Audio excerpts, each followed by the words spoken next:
अगला टॉपिक है एकीकरण। 20वीं शताब्दी के उत्तरार्ध मतलब 20वीं शताब्दी के बाद एकीकरण की बातें जो थी वो काफ़ी ज़्यादा महत्वपूर्ण हो गई थी। सिंपली आप एकीकरण को इस प्रकार समझ सकते हैं कि समाज में जब कैटेगराइज जो इससे पिछला टॉपिक था पृथक्करण, उसमें हमने कैटेगरी बांटी थी, इस वाले में सभी कैटेगरी को एक साथ मिला दिया जाता है। इसका मतलब था कि सभी छात्र चाहे वे सक्षम हो, विकलांग हो या किसी तरह की समस्या से जूझ रहे हो, समान स्कूलों में एक साथ पढ़े। मतलब विकलांग छात्र, दिव्यांग छात्र, ठीक है, और सामान्य छात्र एक साथ एक स्कूल में पढ़े, इसके बजाय कि विशेष विद्यालयों में अलग अलग कर दिया जाए। लोगों ने तय किया कि हर छात्र को एक साथ समाज में एक स्कूल में पढ़ने में शामिल किया जाए। ठीक है, मतलब जितने भी अलग अलग प्रकार के छात्र हैं, कैटेगरी जिनकी बांटी गई थी, विशेष स्कूल हो गए, ठीक है, स्पेशल एजुकेशन के जो स्कूल्स बनाए जाते थे, अब उन सबको हटाकर इस के अंतर्गत उन सबको साथ में लाया गया। एकीकरण का मुख्य उद्देश्य यह था कि छात्र समाज में, स्कूल में ठीक से मिल सकें और वहाँ के आवासीय वातावरण में समाहित हों। तो इसका एकीकरण का मुख्य उद्देश्य क्या था कि छात्र को शुरुआत से ही समाज का हिस्सा बनना चाहिए। ठीक है, शुरुआत से ही हम छात्र को क्या करेंगे, समाज के साथ रखेंगे, समाज में सामान्य बच्चों के साथ रखेंगे, तो वो शुरुआत से ही समाज के साथ चलेगा। इससे छात्र को बेहतर शिक्षा और बेहतर समझ मिलती थी। इसके तहत विकलांग छात्र को भी सामाजिक और शिक्षात्मक रूप से अच्छा वातावरण मिलता था। ठीक है, एकीकरण से क्या होता था कि छात्र को और अच्छा वातावरण मिलता था, क्योंकि वो सामान्य बच्चों के साथ अपना दैनिक जीवन व्यतीत करता था। एकीकरण का एक और महत्वपूर्ण पहलू था जिसमें यह दिखाया गया कि विकलांग छात्र भी नियमित स्कूल में उच्च शिक्षा प्राप्त कर सकता है। ठीक है, तो एकीकरण का एक दूसरा पहलू भी ये भी देखा गया या फिर ये बताया गया कि एकीकरण के कारण जो विकलांग छात्र है वो एक अच्छी क्वालिटी एजुकेशन प्राप्त कर सकते हैं, जो कि सामान्य छात्र प्राप्त करते हैं। ठीक है, उसके लिए उन्हें अपनी विकलांगता के हिसाब से शिक्षा दी जाती थी और उन्हें क्षमताओं को पूरा इस्तेमाल करने का भी मौका मिलता था। अब देखिए, इसको पॉइंट को समझिए, थोड़ा सा इंपॉर्टेंट है कि सामान्य स्कूल में विकलांग छात्र भी पढ़ेंगे और सामान्य बच्चे भी पढ़ेंगे। सामान्य बच्चों की जो समझने की या फिर चीज़ों को करने की क्षमता है वो विकलांग छात्रों के मुकाबले काफ़ी ज़्यादा होती है। ठीक है, मतलब सामान्य जो छात्र हैं वो ईजिली समझ लेते हैं किसी चीज़ को, ठीक है, वो किसी टॉपिक को या फिर किसी वर्क को ईजिली कर लेते हैं। वहीं जो विकलांग छात्र हैं उनको करने में थोड़ी सी डिफिकल्टी होती है, थोड़ा सा समय लगता है। तो वहाँ पर क्या करना है, हमें विकलांग छात्रों को थोड़ा सा अच्छा, मतलब कह सकते हैं कि थोड़ा ज़्यादा ट्रीटमेंट देना है, परंतु वो रहेंगे सामान्य बच्चों के साथ ही, पढ़ेंगे सामान्य बच्चों के साथ ही, बस उनको थोड़ी सी और मदद करनी है ताकि वो अपनी क्षमता को ज़्यादा से ज़्यादा बढ़ा सके। ठीक है, और क्षमता का पूरा इस्तेमाल कर सके। इस तरीके से एकीकरण ने समाज को जोड़ने का काम किया और विकलांग छात्रों को समाज में और शिक्षा के समानता दिलाने में मदद करी। पृथक्करण के क्षेत्र में विशेषज्ञों द्वारा प्रस्तावित एकीकरण के 4 प्रकार, एकीकरण के 4 प्रकार बताए हैं, उनके बारे में बात करें। पहले आता है शारीरिक एकीकरण। शारीरिक एकीकरण का मतलब है कि विकलांग और गैर विकलांग बच्चों को पृथक्करण को कम करना। ठीक है, क्या करना, विकलांग और गैर विकलांग छात्रों के बीच में जो पृथक्करण की खाई है ना, उसको कम करना। मतलब उनको जो डिवाइड कर दिया गया था, बांट दिया गया था, उस चीज़ को कम करके उनको एक साथ लाने की कोशिश करना। इसका उद्देश्य यह होता है कि सभी छात्र समान स्कूल में मिलकर पढ़े, चाहे वो विकलांग हो या ना हो। इससे समाज के विभिन्न वर्गों के बीच बच्चों की दूरी को भी कम किया जा सकता है। ठीक है, तो समाज में जो अलग अलग प्रकार के वर्ग हैं, ठीक है, और उन वर्गों के बीच में बच्चों की जो दूरी है उसको भी कम किया जा सकता है एकीकरण के द्वारा, क्योंकि एकीकरण के अंतर्गत सब बच्चों को समानता किससे देखा जाएगा। ठीक है, समानता से एजुकेशन दी जाएगी, तो सभी बच्चों की जो स्थिति है वो सुधरेगी और साथ के साथ सभी बच्चों एक दूसरे से अच्छे प्रकार से घुल मिल पाएंगे। फिर आता है कार्यात्मक एकीकरण। कार्यात्मक एकीकरण का मतलब है कि जब दो समूह विभिन्न संसाधनों और उपकरणों का उपयोग करके साथ काम करते हैं तो वे कार्यात्मक दूरी को कम करते हैं। इससे छात्र को बेहतर तरीके से सहयोग करने का मौका मिलता है, जिससे उनकी सीखने की प्रक्रिया को सुविधाजनक बनाया जा सकता है। अब देखिए, सुविधाजनक बनाया जा सकता है कि क्या होता है कि 2 अलग अलग प्रकार के जो समूह हैं, आप समझ लीजिए कि सामान्य बच्चे और असामान्य बच्चे, ठीक है, किसी काम को कर रहे हैं। अब उनके लिए अगर वो साथ में मिलकर काम करेंगे तो जो भी संसाधन है या फिर जो भी उपकरण है वो एक एक ही सेट चाहिए, ठीक है। परंतु अगर वो पृथक्करण के अंतर्गत काम करेंगे तो विकलांग बच्चों के लिए सेपरेट हमें संसाधन और उपकरण देने होंगे और वहीं सामान्य बच्चों के लिए अलग। तो इसमें क्या लिखा है कि कार्यात्मक एकीकरण का मतलब क्या है कि जब दो समूह विभिन्न संसाधनों और उपकरणों का उपयोग करके साथ काम करेंगे, ठीक है। मतलब जब दो समूह साथ में काम करेंगे तो वे कार्यात्मक दूरी को कम करेंगे, कार्यात्मक जो दूरी है दोनों के बीच में कार्य करने की जो दूरी है उसको भी कम कर पाएंगे। इससे छात्र को बेहतर तरीके से सहयोग करने का मौका मिलेगा। जो विकलांग छात्र है उसको हम कह सकते हैं कि हम उसका सहयोग करेंगे, ठीक है, वो हमारा सहयोग करेंगे, तो दोनों के अंदर मेलजोल भी बढ़ेगा और विकलांग छात्रों की और अच्छे से जो एजुकेशन है वो उनको प्राप्त हो पाएगी, जिससे उनकी सीखने की जो प्रक्रिया है वो भी सुविधाजनक बनती है। फिर नेक्स्ट पॉइंट आता है सामाजिक एकीकरण। यहाँ पे एकता लिखा है पर यहाँ पे आएगा सामाजिक एकीकरण।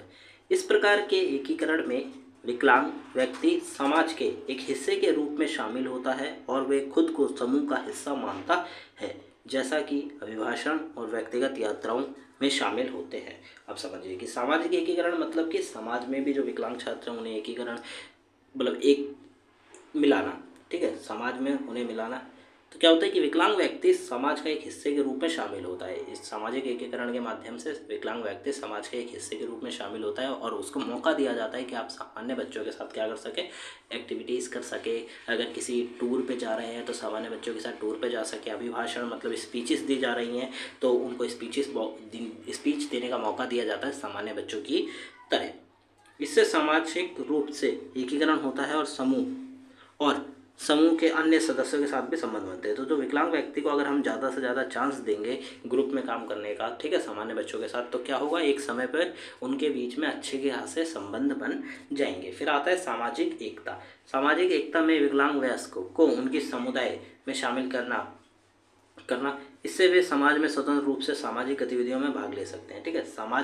समाज में हो रही जो गतिविधियां हैं अगर हम विकलांग व्यक्तियों को उनमें शामिल करते हैं तो वो शुरुआत से ही समाज में अपना योगदान देने के लिए सक्षम होंगे, ठीक है। ज़्यादा से ज़्यादा वो समाज के लिए कार्य करने के लिए सक्षम होंगे और अगर हम उन्हें शुरुआत से ही इस प्रकार ट्रीट करते हैं कि वो समाज का एक हिस्सा नहीं है तो एक समय आएगा कि वो अपने आप को समाज का हिस्सा मानना बंद कर देंगे और समाज में अपना योगदान देना बंद कर देंगे। तो इससे क्या होगा कि उन समाज का भी एक प्रकार से वहाँ पे काफ़ी ज़्यादा घाटा है, ठीक है, और वहीं पे उन बच्चों का भी काफ़ी ज़्यादा घाटा है।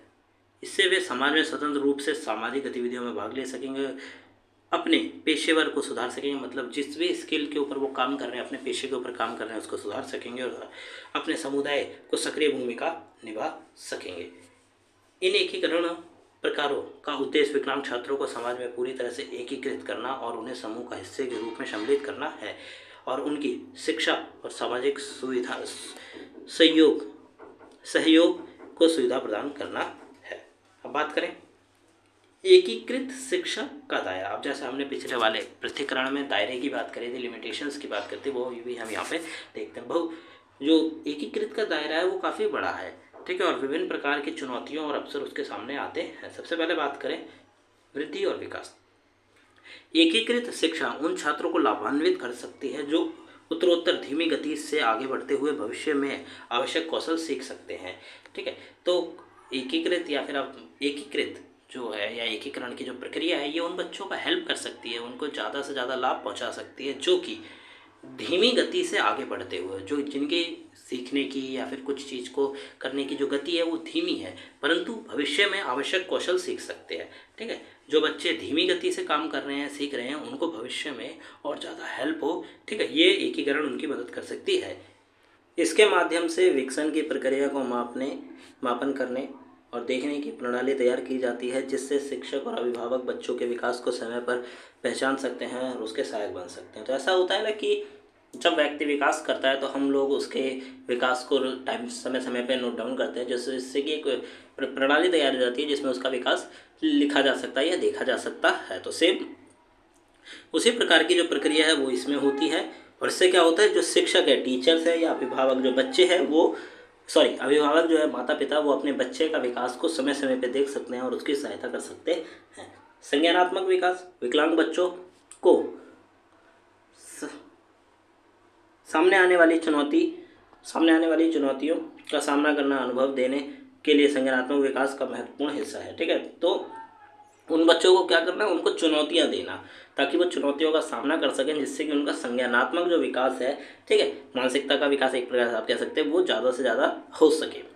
एकीकृत शिक्षा प्रणाली में इन चुनौतियों को सामग्री और पाठ्यक्रम के माध्यम से उचित रूप से समाहित किया जाता है। तो जो भी इंडिविजुअल एजुकेशन प्लान बनाया जाता है, ठीक है, उसको इसमें समाहित किया जाता है, उसमें चुनौतियों को समाहित किया जाता है, जिससे कि बच्चे का ज़्यादा से ज़्यादा विकास हो सके, जिससे छात्र को सहयोग और मार्गदर्शन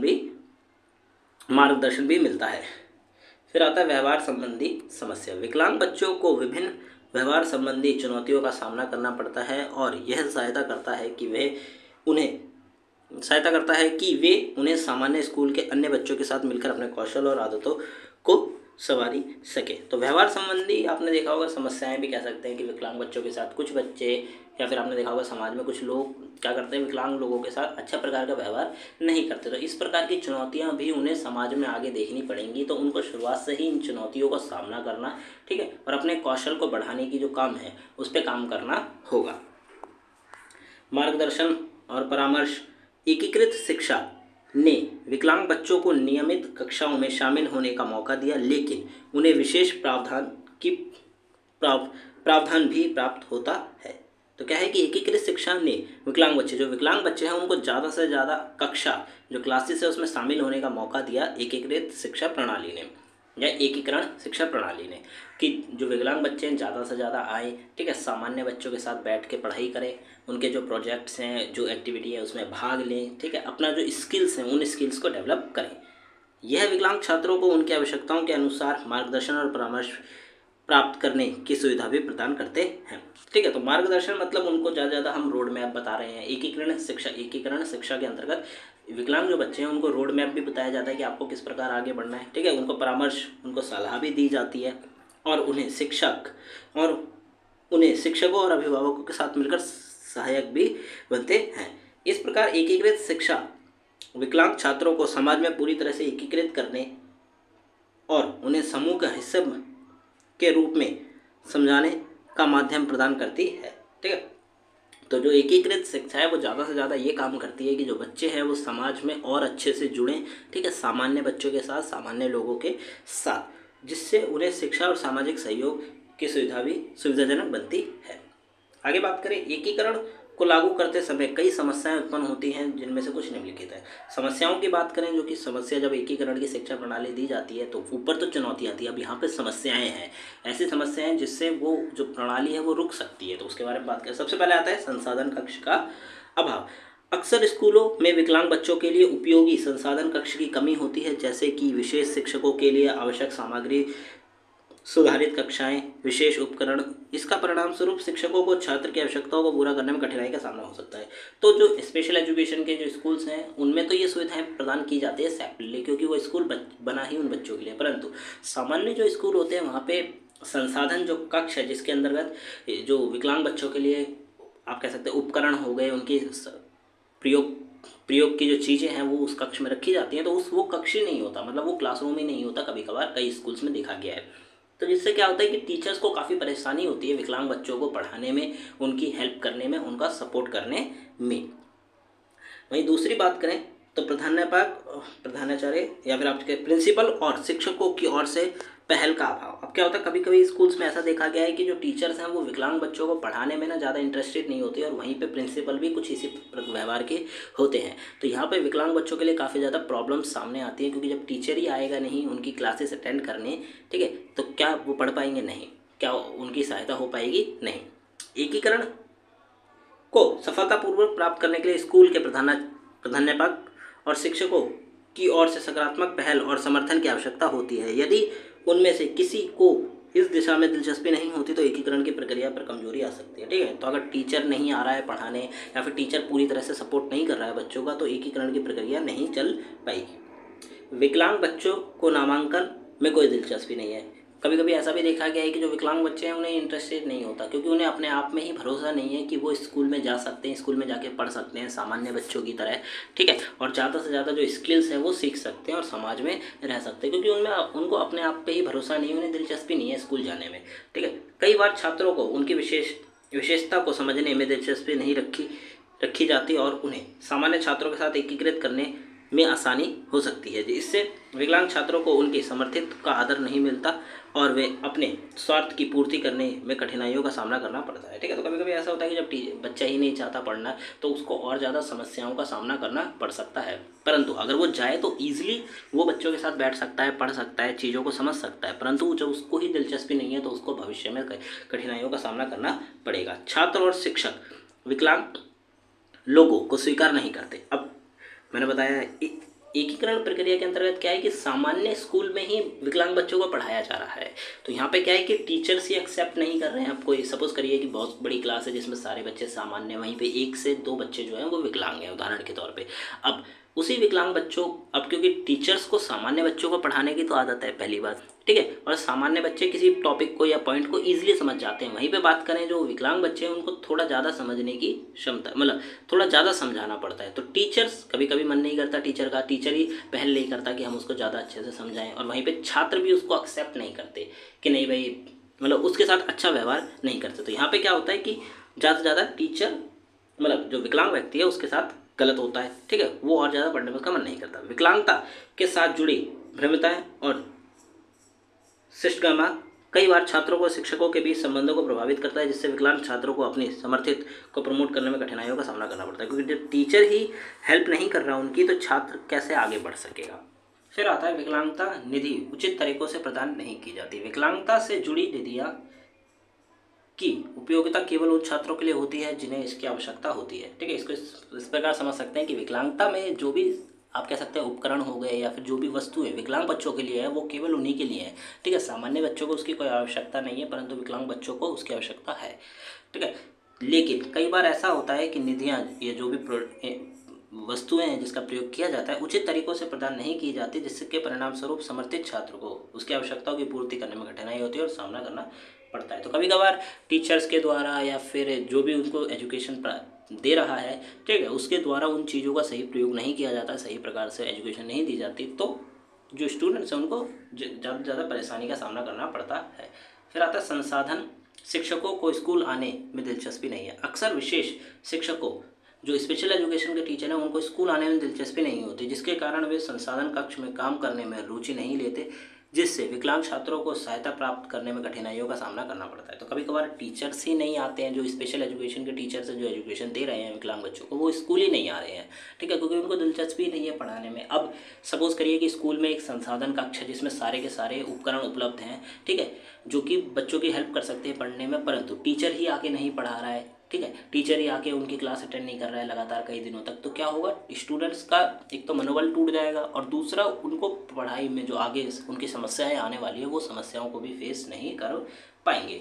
ठीक है, इन समस्याओं का समाधान करने के लिए संगठित और संचालित योजनाएं बनाने और उन्हें समय समय पर सुधारने की आवश्यकता होती है, ताकि विकलांग छात्रों को उनके शिक्षा अनुभव को सफलतापूर्वक और पूरी तरह से एकीकृत किया जा सके। तो समय समय पर जितनी भी समस्याएं उन समस्याओं को आप कह सकते हैं कि ठीक करना पड़ेगा, जिससे कि विकलांग बच्चे जो है वो और अच्छे से आगे बढ़ पाएंगे।